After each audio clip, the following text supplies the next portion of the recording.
Welcome to Cognitive Dose. We are here, as always, curing blind spots and shattering cognitive bias.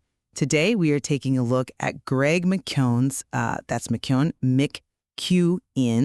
highly influential book, Essentialism, The Disciplined Pursuit of Less. Yes, a very popular one. Extremely popular. And we're exploring a central question from the material today. Is this framework a profound, holistic philosophy for living by design and not by default? Or is it basically an illusion of productivity built entirely on extreme privilege, survivorship bias, and, well, obsolete science? I am really looking forward to seeing if that massive appeal actually survives contact with reality. Right. Well, I want to lay out the core philosophy first, because the seductive appeal of this text is undeniably powerful. Let's start with why, millions of people have embraced this. Sure. Lay it out. The author presents this definitive lifeline for the overwhelmed, hyperconnected modern knowledge worker. The framework promises a radical paradigm shift, a transition from the frantic default accumulation of commitments to the highly disciplined execution of what the book calls the vital few. The vital few. Right, exactly. What makes this so compelling is that it defines essentialism not merely as a time management hack, but as an overarching philosophy of choice. If you are listening to this right now feeling totally burnt out, the book frames that professional exhaustion not as the inevitable byproduct of a modern economy that expects you to be on Slack 24 hours a day. Which it is. Well, the book frames it as a failure of inner clarity. It suggests you simply need to reclaim your power to set boundaries. It is a very deliberate framing. It points the camera entirely inward, away from the environment, and directly onto the individual. Precisely. And the text offers specific tactical concepts to help you reclaim that internal agency. For example, it draws heavily on clinical psychology to explain why we overcommit in the first place. The author references Martin Seligman, Selligmn, and his foundational concept of learned helplessness. Ah, yes. Seligman. Selligmn. The argument here is that overwhelmed office workers have neurologically internalized a lack of control, forgetting their unalienable power to choose. So, to combat this paralysis, the framework introduces rigorous heuristics, most notably the 90% rule for decision-making. Right, the mathematical threshold. Exactly. The rule dictates that when you are evaluating any opportunity, like a new project, a job offer, a social commitment, you score it out of 100. If it isn't a 90 or above, you automatically change the score to 0 and reject it entirely. It forces binary clarity. Binary clarity? Yeah. And the text backs us up with performance research. It relies on K. Anders Ericsson's famous 10,000-hour rule of deliberate practice, while also highlighting the critical importance of sleep for elite performers.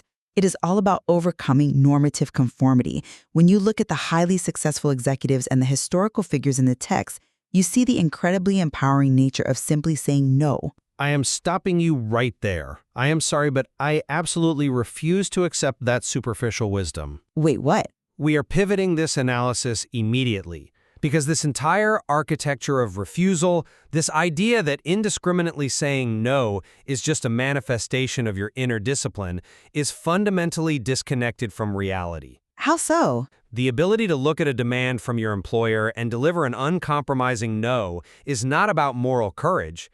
It is a highly localized manifestation of socioeconomic privilege, hierarchical leverage, and massive social capital. But, you argue this requires structural privilege in a corporate setting. But the book argues that agency is a universal human capacity.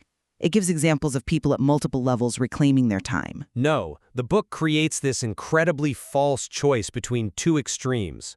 It pits the enlightened essentialist who ruthlessly protects their calendar against the weak-willed non-essentialist who is perpetually victimized by the agendas of others due to an inherent weakness of will. Right, the binary taxonomy. Exactly. And that worldview entirely ignores the external determinants of power in the modern workplace. Look at the actual textual evidence. Who does the book exclusively cater to? The anecdotes overwhelmingly feature affluent vice presidents, Silicon Valley executives, established entrepreneurs. There is that one, the corporate VP. Yes, Sam Elliott. The specific anecdote about the corporate VP who simply declines cross-departmental meetings to spend his time thinking and journaling, and he ends up getting a massive bonus for it. But the author is using him to illustrate a functional point. By pushing back on the trivial many, that VP actually increased his perceived value to the organization. He stopped doing busy work and started doing high-leverage, deep work. But that ignores the prerequisite of leverage. When a Silicon Valley VP declines a meeting to go journal, they are exercising the structural dividends of their established power. When an entry-level analyst or a gig economy laborer or a precarious contract worker attempts that exact same disciplined pursuit of less, they do not get a bonus. Well, it might be harder for them, sure. Harder? They face immediate punitive action. They get poor performance reviews, they lose vital shifts, or they just get fired. For the vast majority of the global workforce, non-essentials are not voluntary distractions. They are mandatory requirements for economic survival. So you are suggesting the framework entirely ignores the realities of precarious labor? I am suggesting it actively gaslights precarious workers. And this is exactly where the misapplication of Martin Seligman's SELLGMNAS's clinical psychology becomes genuinely insidious. The learned helplessness concept. Yes.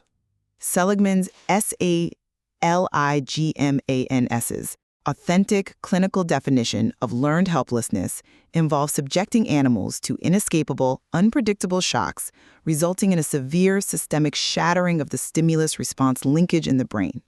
It is a profound neurological condition where the subject truly believes no action can change their outcome. And the text transposes that concept onto the white-collar worker struggling with a cluttered inbox. It argues that employees who take on too many tasks are actively suffering from learned helplessness.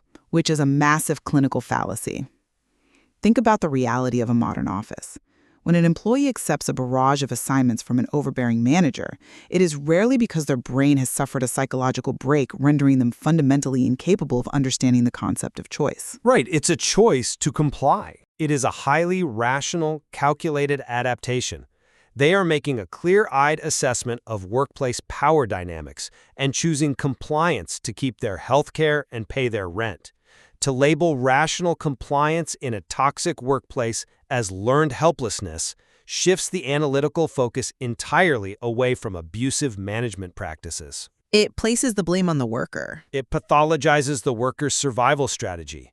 It tells the marginalized employee that their systemic exploitation is actually just a cognitive defect in their own minds. Okay, I see why you emphasize the sociological barriers, but let me give you a different perspective on the tactical methodologies themselves. Even if we acknowledge that the ability to deploy these tools requires a certain baseline of autonomy, the cognitive heuristics the book provides are empirically grounded. Empirically grounded? Yes, take the 90% rule. In a business context, decision fatigue is incredibly real. By forcing a high mathematical threshold for decision-making, it eliminates cognitive overload. Furthermore, the text advocates for abandoning sunk costs, the irrational bias to continue investing in losing propositions just because we have already committed resources. These are established principles of behavioral economics. Looking at successful CEOs who ruthlessly cut losing projects, that proves the math works. I just don't buy that at all. The methodology relies on obsolete pop science, and the 90% rule is a mathematical illusion that guarantees systemic fragility. Wait, how can demanding a 90% certainty of high yield guarantee fragility? If you have 10 projects, score them all, and drop the 9 that score below an A grade, you force optimization. You protect your energy. Because it violently forces a binary, black and white outcome onto a multi-dimensional, highly opaque reality. It completely destroys what computer scientists and evolutionary biologists call the explore-exploit trade-off. Walk me through how that trade-off applies here. A robust system must intentionally allocate resources to exploring suboptimal, unknown, low-probability paths. You have to explore in order to discover new, higher-yield paths to eventually exploit. If you only ever exploit what you already know works perfectly, you get trapped in a local maximum. A local maximum. Yes, it is like climbing a small hill in the dark and stopping because every step you take from the peak goes downward. You stay there, completely safe, never realizing that Mount Everest is just a mile away. But the text explicitly lists explore as one of its core foundational pillars. It tells the reader to set aside dedicated time to explore. Claiming to honor exploration while mechanically applying a 90% threshold cannibalizes true exploration. If every exploratory action must mathematically pass a 90% threshold of anticipated utility before you even engage with it, it ceases to be exploration. You are merely executing the already known. Because you already know the outcome. Exactly. True innovation requires engaging with ambiguous, low-probability endeavors that might initially score a 40 out of 100 because their value is not yet apparent to you. By demanding immediate legibility, the 90% rule eliminates the low-probability, high-variance exploratory opportunities that actually drive human progress. Okay, but that implies the text's understanding of mastery and performance is fundamentally rigid, but it draws on K. Anders Ericsson's 10,000-hour rule of deliberate practice to model how individuals achieve world-class status. That is a widely cited metric demonstrating that relentless, singular focus on one domain is what produces greatness. Widely cited and heavily dismantled by the psychological replication crisis.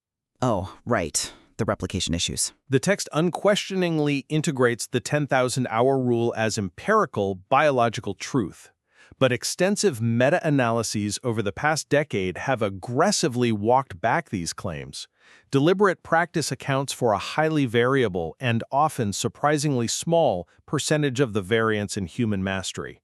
It works beautifully in fields with highly stable, unchanging structures and immediate feedback loops. You are talking about environments where the rules do not change, like classical music or chess. Exactly.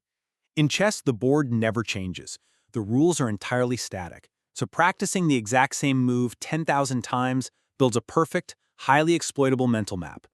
But in dynamic, volatile, and highly interactive fields like business, entrepreneurship, or the creative arts, the board changes every single day.